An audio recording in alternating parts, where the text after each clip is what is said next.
요즘엔 지하철에서 정말 별의별 일이 다 일어납니다. 근데 그 중에는 좀 웃지 못할 정말 심각한 일들도 지하철 안에서 많이 일어나는데요. 지난 5월 27일에 뉴욕의 한 지하철에서 있었던 일입니다. 후드티로 얼굴을 이렇게 가린 한 남성이 지하철 안에 올라탔는데요. 근데 이 남성이 이상 행동을 하는 겁니다. 지하철 안에서 막 소리를 지르고 막 창문을 향해 발길질을 하고 굉장히 폭력적인 행동을 지하철 안에서 하는 거죠. 당연히 그 지하철 안에 이제 타고 있던 사람들이 저 사람이 뭔가 좀 이상한 사람이다 싶으니까 이제 하나 둘 이렇게 자리를 피하는데 이 난동을 부리던 남성이 한 여성이 앉아 있는 자리 옆에 뚜벅뚜벅 걸어가더니 거기에 탁 앉는 겁니다. 이 여성이 굉장히 긴장이 됐겠죠. 그리고 혹시라도 이 남성이 자기한테 어떤 위해를 가할지 모르니까 이제 무서운 마음에 나도 자리를 옮겨야겠다 생각하고 엉덩이를 들썩 하는데 이 남성이 여성의 머리채를 잡고 일어나질 못하게 하는 겁니다. 이 여성이 너무너무 무서웠겠죠. 그래서 이 여성이 울먹이면서 무서우니까 나를 좀 도와달라고 헬프미를 이제 외쳤거든요. 근데 열차 안에 꽤 많은 사람들이 타고 있었는데 놀랍게도 아무도 돕지를 않았습니다. 심지어 행동으로는 하지 못하더라도 이렇게 말로라도 그러면 안 되는 거 아니냐 이렇게 말하는 사람이라도 있을 법한데 아무도 말하는 사람조차 없고 몇몇이 그냥 휴대폰을 꺼내서 동영상으로 그 현장을 촬영하고 있을 뿐이었습니다. 열차 안에 타고 있었던 사람들이 왜 나서지 않았다고 생각하십니까? 구체적인 이유들은 아마 다 다를 수 있습니다. 여러 가지 이유가 있었겠죠. 근데 나서지 않은 사람들의 그 자리에 있었던 나서지 않았던 사람들의 공통적인 생각 한 가지는 분명합니다. 그것은 무엇이냐 하면 이 일은 내 일이 아니다. 그 자리에 아마 갈팡질팡한 사람들 있었겠죠. 나서야 되는 건가? 지금 도와줘야 되는 건가? 분명히 마음에 고민이 되던 사람들이 있었을 거예요. 그런데 결국 아무도 나서지 않았다라는 건 그들이 같은 결론에 도달을 했다라는 겁니다. 이 일은 내 일이 아니다. 한 가지 질문을 해보려고 합니다. 저 자신에게도 하는 질문이고요. 만일 우리들이 그날 그 지하철 안에 타 있었다면, 지금 내 눈앞에서 그 상황이 펼쳐지고 있다면 여러분들은 어떻게 하시겠습니까? 보기를 조금 드릴까요? 1번, 위험을 무릅쓰고 나선다. 용감하게 나서서 그 여성을 도와준다. 2번, 안타까워하면서 발을 동동 구르면서 쳐다본다. 나서지는 않고. 그리고 3번, 그냥 눈 딱 감고 못 본 척 지나친다. 어떤 걸 여러분 선택하시겠습니까? 뭘 선택하기도 참 어렵죠? 쉽지가 않은 질문입니다. 정말 솔직히 말씀드리면요, 제가 만약에 그 자리에 있었다면 나는 어떻게 했을까를 정말 고민을 많이 해봤는데, 저도 2번이나 3번은 너무 자존심이 상하고 2번 정도에 머무르지 않았을까. 이거 어떻게 해야 되지? 도와줘야 되는 건가? 이렇게 막 고민했을 것 같아요. 근데 분명히 이런 마음이 찾아왔을 것 같습니다. 이거 내가 괜히 잘못 나섰다가 나한테도 큰 위협을 하면 어떡하지? 나한테 피해가 오면 어떡하지 하는 생각? 그러다가 이제 시간이 막 흘러가면 이런 생각 결국에는 했겠죠. 내 일이 아닌데 괜히 나서지 말자, 이런 생각을 하게 됐을지 모르겠습니다. 오늘 우리들이 읽은 이 느헤미야 말씀의 역사적인 배경에 대해서 느헤미야 1장 1절에서는 이렇게 이야기를 하고 있습니다. 하가랴의 아들 느헤미야의 말이라, 아닥사스다 왕 제20년 기슬로월에 내가 수산궁에 있는데, 바벨론에 의해서 예루살렘이 폐허가 되고요, 완전히 망하고 유다 백성들이 바벨론의 포로로 끌려온 지도 무려 140년에 가까운 시간이 흘렀습니다. 그동안 세상이 정말 많이 변했습니다. 바벨론은 무너졌고요, 페르시아라는 새로운 나라가 세계의 패권을 장악을 했습니다. 그런데 그렇게 긴 시간이 흘렀음에도 불구하고 유다 백성들 그리고 예루살렘의 형편은 조금도 나아지질 않았다는 거죠. 여전히 어려운 상황에 처해져 있었다는 겁니다. 유다가 바벨론에 의해서 망하게 되리라고 정말 슬픈 예언을 해야만 했던 예레미야 선지자를 여러분 기억하실 겁니다. 그런데 그가 그런 슬픈 예언만 했던 게 아니라 하나님으로부터 받은 회복의 예언도 예레미야가 하거든요. 예레미야 33장 10절과 11절 말씀을 제가 가져왔는데 이렇게 기록이 되어 있습니다. 여호와께서 이와 같이 말씀하시니라. 너희가 가리켜 말하기를 황폐하여 사람도 없고 짐승도 없다 하던 여기 곧 황폐하여 사람도 없고 주민도 없고 짐승도 없던 유다 성읍들과 예루살렘 거리에서 즐거워하는 소리, 기뻐하는 소리, 신랑의 소리, 신부의 소리와 및 만군의 여호와께 감사하라. 여호와는 선하시니 그 인자하심이 영원하다 하는 소리와 여호와의 성전에 감사제를 드리는 자들의 소리가 다시 들리리니 이는 내가 이 땅의 포로를 돌려보내어 지난 날처럼 되게 할 것임이라. 여호와의 말씀이니라. 아멘. 여러분, 여기서 하나님이 무엇을 원하고 계신지가 분명히 보이시죠? 하나님은 예루살렘의 회복을 원하고 계셨습니다. 하지만 아직까지는 시간이 많이 흘렀지만 하나님의 언약이 온전히 이루어지지 않은 상황 속에 오늘 말씀의 주인공인 느헤미야가 등장을 하는 겁니다. 아까 우리들이 1절 말씀 읽었는데요, 느헤미야가 어디에 있었다라고 나오냐면 수산궁에 있었다 그렇게 나오거든요. 이 수산궁은 대제국 페르시아의 4대 수도 중에 하나입니다. 그 수산궁에서는 이 페르시아 왕이 겨울을 보내면서 이제 쉬기도 하고 그리고 뭐 진무도 보는 그런 곳이라 이제 겨울궁이라고 알려져 있기도 한데요. 아무튼 당대 최고의 궁 중에 하나가 수산궁입니다. 그러면 우리들이 이제 한 가지 질문을 해볼 수 있게 되죠. 포로 신분으로 잡혀왔던 포로의 후예인 느헤미야가 왜 당대 최고의 궁에 거기 가 있느냐 하는 것이지요. 그것은 느헤미야가 왕의 술관원이었기 때문에 그렇습니다. 이 술관원이라는 지위가 어떤 지위냐면 말 그대로 왕에게 이제 술을 따라드리는 그런 관직인데요. 근데 이 지위의 특성상 이 술관원이 나쁜 마음을 먹으면 얼마든지 왕을 독살할 수 있는 그런 위치에 있는 사람이기 때문에 아무나 술관원이 될 수가 없습니다. 왕이 절대적으로 신임하는 사람, 정말 철석같이 믿는 사람이 아니고서는 이 술관원이 될 수가 없다는 거죠. 자, 그렇다는 것은 지금 현재 느헤미야는요, 비록 포로의 후예이긴 하지만 페르시아에서 굉장히 잘 나가고 있다는 뜻입니다. 페르시아 사람들보다도 오히려 더 잘 나가고 있는 거죠. 근데 그런 느헤미야에게 어느 날 유다에서 그의 형제인 하난이라는 사람이 찾아오는 겁니다. 근데 하난이를 만나자마자 이 느헤미야가 가장 먼저 무엇을 하냐? 유다와 예루살렘 사람들의 형편을 묻습니다. 그게 이제 오늘 말씀 2절인데요. 이렇게 기록이 돼 있죠. 내 형제들 가운데 하나인 하나니가 두어 사람과 함께 유다에서 내게 이르렀기로 내가 그 사로잡힘을 면하고 남아있는 유다와 예루살렘 사람들의 형편을 물은즉.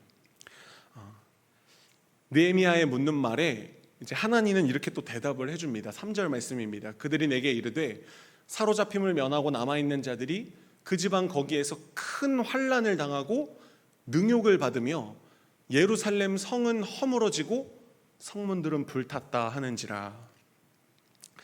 자, 이제 하나님의 대답을 들은 느헤미야의 반응, 오늘 말씀에서 가장 중요한 부분인데요. 느헤미야가 이 말에 어떻게 반응하는지를 여러분 보시길 바랍니다. 내가 이 말을 듣고 앉아서 울고 수일 동안 슬퍼하며 하늘의 하나님 앞에 금식하며 기도하여. 말씀드렸던 것처럼요, 지금 사실 예루살렘이 망한 지 140년이 지났습니다.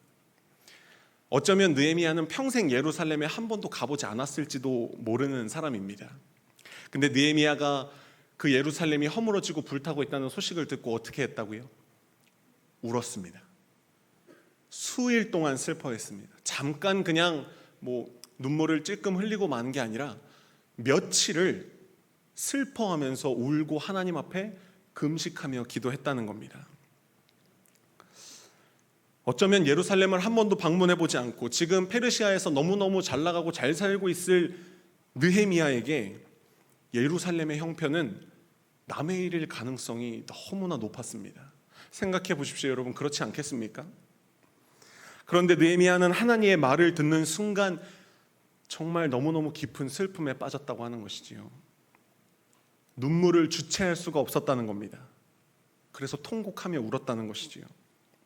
만일 느헤미야가 가졌던 마음이 단지 예루살렘을 걱정하는 수준 정도였다면 느헤미야가 그렇게 수일을, 음식도 입에 대지 않고 그렇게 수일을 울었겠습니까?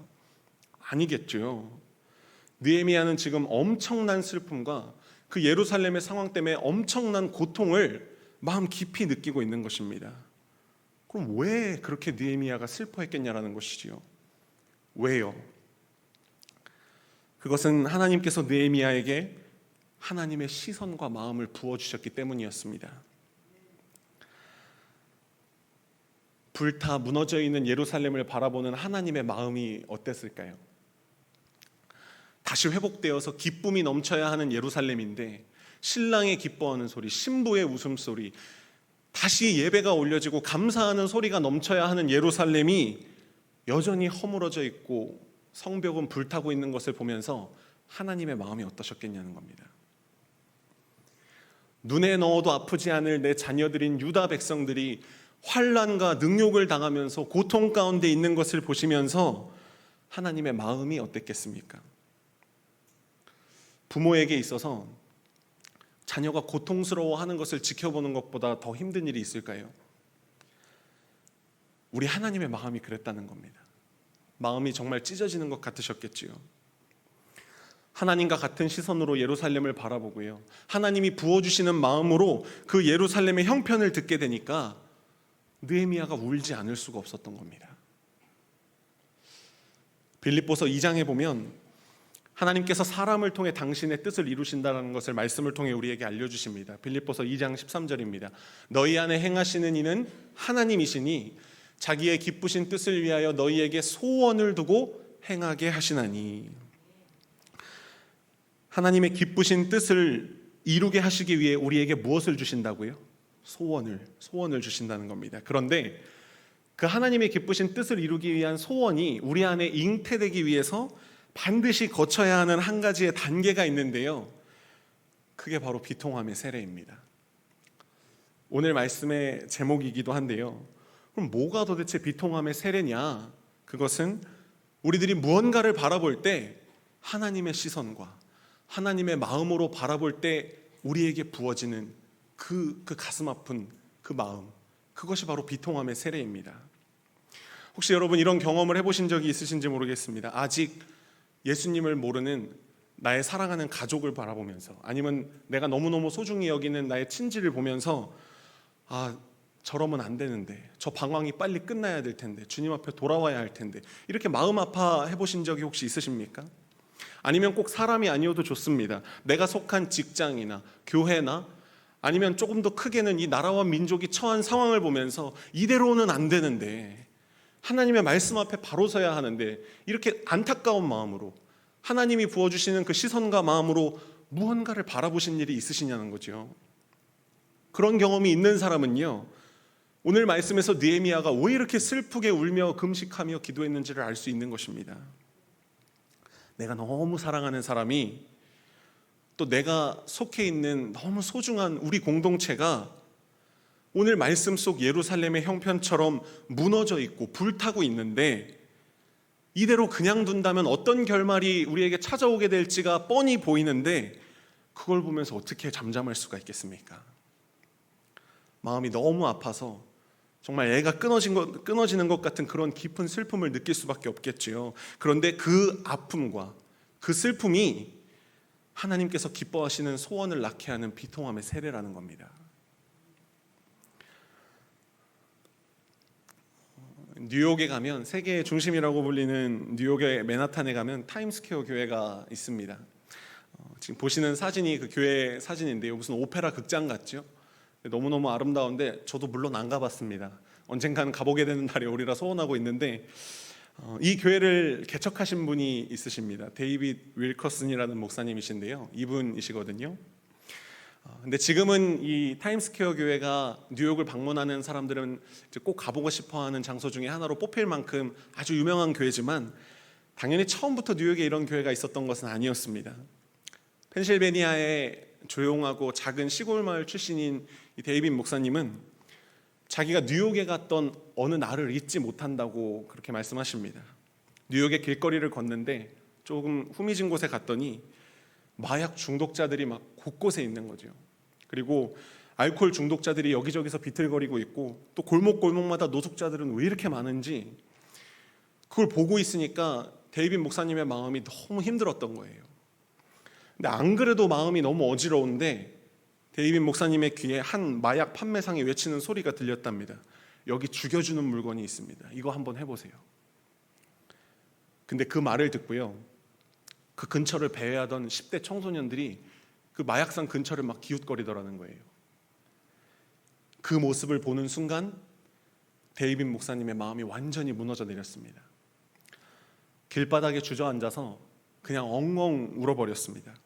사실 지금 데이빗 목사님이 보고 있는 사람들은 개인적으로 데이빗 목사님과 어떤 관계가 있는 사람들이 아닙니다. 그런데 그 모습을 보고 있자니까 마음이 너무 아파서 뉴욕에서 발이 떨어지지를 않더라는 겁니다. 성령께서 데이빗 목사님에게 비통함의 세례를 부어주신 것이지요. 그날 그 당시에 있었던 상황을, 그 일을 설교에서 이 데이빗 목사님이 이렇게 말씀하시더라고요. 그 모습을 본 순간 저는 비통함에 무너져 내렸습니다. 브로드웨이 거리에서 저는 지나가는 사람들을 개의치 않고 혼자 울며 통곡했습니다. 어떤 사역을 구상한 것도 아니고 교회를 세울 의도도 계획도 없었습니다. 그저 잃어버린 도시에 대한 하나님의 고통을 느끼고 있었습니다. 말씀드린 것처럼요, 이 비통함의 세례는 하나님이 기뻐하시는 소원을 낳게 됩니다. 그날로 데이빗 목사님이 뉴욕의 길거리에 나가서 복음을 전하고 주님의 사랑을 전하기 시작하는데요, 그렇게 해서 탄생하게 된 단체가 틴 챌린지라는 단체입니다. 지금은 전 세계 82개국에 1000개가 넘는 청소년 재활 사역 단체가 됐는데요, 모체가 된 단체인데, 이 틴 챌린지의 홈페이지에 들어가 보면 청소년들의 간증이 빼곡합니다. 자기는 어떤 상황에 막 마약에 중독되고 알코올에 중독되고 삶이 완전히 피폐해져 있었는데 이 틴 챌린지의 도움으로 내가 주님 앞에 다시 돌아올 수 있었다, 방황을 끝낼 수 있었다, 이런 간증들이 그 홈페이지에 넘쳐납니다. 그리고 1987년에 아까 사진으로 보신 그 타임스퀘어 교회도 세워지게 되는 것이지요. 지금도 그 타임스퀘어 처치에서는 온몸에 문신한 갱들도 와서 예배를 드리고요, 그리고 뭐 노숙자들은 물론이고 맨하탄의 부자들까지 거기서 한데 모여서 아주 성령 충만한 뜨거운 예배를 드리는 것으로 유명하다고 합니다. 데이빗 목사님이 뉴욕에 가셨던 그날, 뉴욕의 그 참담한 상황을 데이빗 목사님만 보셨던 걸까요? 데이빗 목사님에게만 그 상황이 들어왔을까요? 느헤미야 당시에 예루살렘이 그런 어려운 형편에 처해져 있다라는 소식을 느헤미야만 들은 것일까요? 아닙니다. 다른 사람도 다 똑같은 상황을 보고 있고요, 똑같은 상황을 전해 들었습니다. 그리고 하나님은 그 상황을 전해 들은 모든 사람에게, 보고 있는 모든 사람들에게 같은 질문을 하나님은 하셨을 겁니다. 유다 사람들이 환난과 능욕을 당하고 있고 예루살렘은 무너지고 불타고 있다. 이것이 너에게 무슨 의미가 있느냐? 이것이 너에게 어떤 의미가 있느냐? 하나님께서 오늘 말씀을 통해서 우리에게도 같은 질문을 던져주고 계시다고 저는 믿습니다. 세상은 점점 악해지고 있고 사람들은 점점 나를 떠나고 있고 마지막 때는 점점 가까이 다가오고 있다. 내가 거해야 할 마음의 성전에, 사람들의 그 마음의 성전이 다른 것으로 가득 차 있고 허물어지고 불타고 있는데 이게 너와 무슨 의미가 있느냐? 이게 너에게 어떤 의미가 있느냐? 많은 그리스도인들이 하는 착각이 있습니다. 내 사랑하는 가족과 친지들을 위해서는 하나님이 누군가를 예비해 두셨겠지? 공동체 안에서도 마찬가지입니다. 내가 하지 않아도 누군가 할 거야. 누가 하지 않겠어? 누군가 하던데? 여러분 죄송하지만요, 하나님이 예비하신 그 누군가가 바로 우리들입니다. 내가 관계를 맺고 있는 사람들, 그리고 내가 속해 있는 공동체를 하나님이 나에게 맡기셨다는 겁니다. 우리들이 나설까 말까, 할까 말까, 전할까 말까 망설이고 있는 지금 이 순간에도 누군가의 상황은 점점 더 악화되어 가고 있다는 것을 우리는 기억해야 합니다. 혹시 오늘 말씀을 들으면서 마음 한켠에 짐을 진 것 같은 부담감이 여러분 오십니까? 그렇다면 오늘 말씀을 정말 잘 들으신 겁니다. 그러나 하나님은 우리들이 무거운 마음만 가지고 예배당을 나서길 원하지 않으시는 분이십니다.